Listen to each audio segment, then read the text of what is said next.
Kamusta na? Ayos ka ba? Alam kong marami kang dinadala. Huwag ka mag-alala pagkat ako'y nandito lang. Pangangamba ay tanggalin na. Bigat na nagkaramay, papaganin ko na. Magtiwala ka. Paulit-ulit mo man akong pagtukoy dyan. Hindi kita bibitawan. Ilang beses mo man akong tanggihan, hindi pa rin susukuan.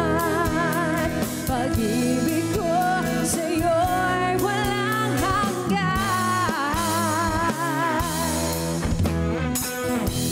Wala ka man pakialam, ako lang ang nakakaalam. Di bali nang masaktan basta't tuloy mo lang.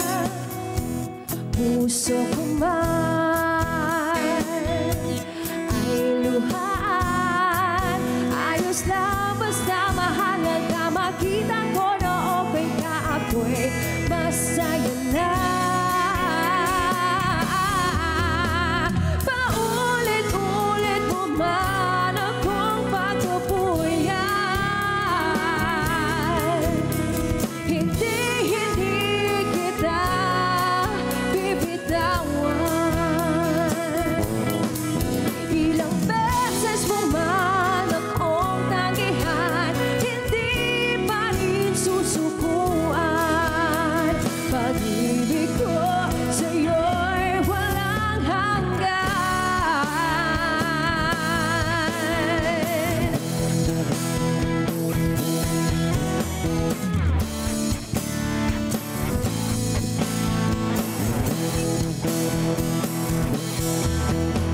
Wala nang tayo. Alam kong mahal mo pa rin ako. Maghihintay ako sa'yo sa pagbabalik mo. Paulit-ulit mo man akong pagtupoy dyan. Hindi kita bibitawan. Ilang beses mo man akong tanggihan, hindi pa rin susukuan. Pag-ibig ko sa'yo'y walang hanggan.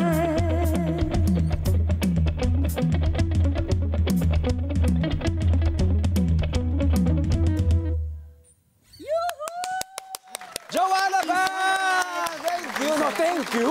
Thank you sa inyo. O, take a bow naman, take a bow naman. Babaw, yan. Take a bow. Of course, ipakilala mo natin ang Joanna Band. Si Joanna, of course, ang iyong... Hello, everybody. Good morning. May we have your full name? Joanna Venegas. Yun. Baka po Joanna Band kasi ang sabihin nyo. Ha? Hindi po band ang kanyang apelido. Joanna Venegas. At ito ang ating band. Band, Okay, yes. would you mind introducing yourselves? Ayan na, pwede mo magamit yung... Sige po. Jonathan, the bass. Oo nga eh. Sorry bro. Jonathan, the bassist. Ayan, John. How about you, sir? I'm Jonathan. Puro John, ha? Puro J, ha? So far. I'm John. Oo nga, no? Acoustic guitar. Oo nga. Mark, electric guitar. Lahat J. Letter J. Aba.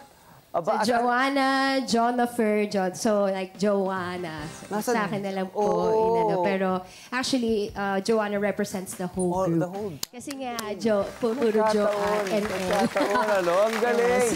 At ilang taon na kayong makakasama bilang band? Bilang band, actually we started 2001 or 2002. Napakatagal na po.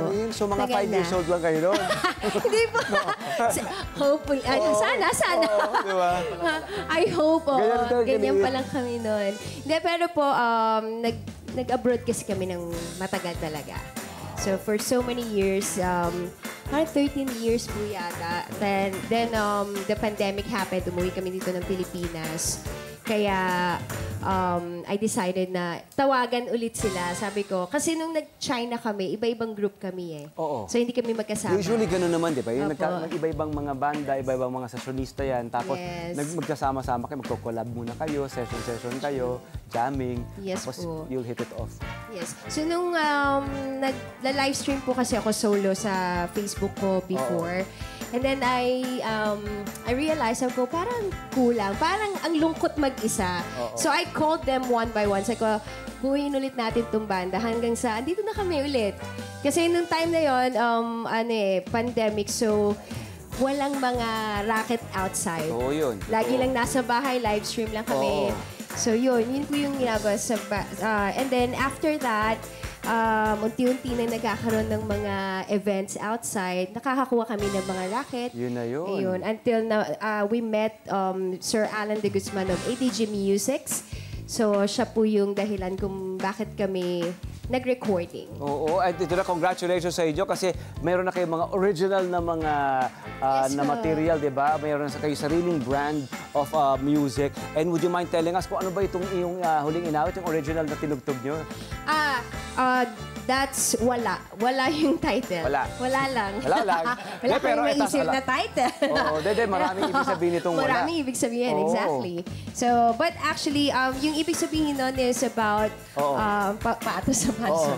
Yung ibig sabihin po ng song na yun, it's about someone na parang pinagtabuyan ka na pero mahal na mahal mo tong tao na to, kaya kahit anong pagtataboy niya sa'yo, hindi ka mawawala sa kanya.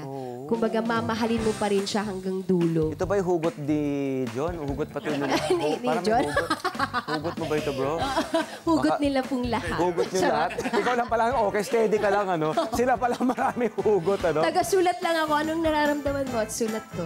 Joke. Okay, anong nangyayari kapag kayo ay magkakasama? Paano nagkakaroon ng collaboration? Who thinks of the tune or the sound first? Paano nagiging collaboration nyo? I write all our songs and I also create the melodies. Then, Nakita nga ito sa video eh, pero nagko-compose ka. Opo. Pero yung arrangement ng whole song, doon na kami nagtutulong-tulong. So, paparinig ko sa kanila, ito yung gusto kong mangyari sa melody, kakantahin ko, and then kakapain nila, okay, and then sila na po yung bahalang mag-arrange kung ano yung mga gagawin sa bridge, sa chorus, and everything. Meron So, bang talagang sikreto o meron ba kayong style para... Kasi dapat meron talagang marami kayo dapat isipin. Dapat high recall, Yes, dapat radio-friendly, Catchy. hindi ba? Catchy. Anong ginagawa niyong panuntunan dyan? Kasi show band po kasi talaga kami. Yes. So, we were just doing covers. Wala po talaga kami original songs. So, until na-manage po kami ng ADG Musics and then they required us to have our own song. Dapat, oo naman. And then, Makes sense. sinabi po nila na ang gusto nilang branding ng band is like parang pop alternative. So, ganun po yung mga songs, yung mga beats na ginagawa namin, yung genre namin. Ako kasi parang kung ano lang yung... Kung ano yung maisip ko dun sa... tapos dire-diretso na yun. Hindi ko rin alam paano ko... I can't even recall kung paano ko siya nagawa. Parang, basta na lang siya. I think when you're a musician, kusa na lang yan lalabas eh. Parang you don't need to set something na parang ito dapat. Oo. Parang pag ano pa. Tapos, syempre, i-ano ko po yan sa kanila.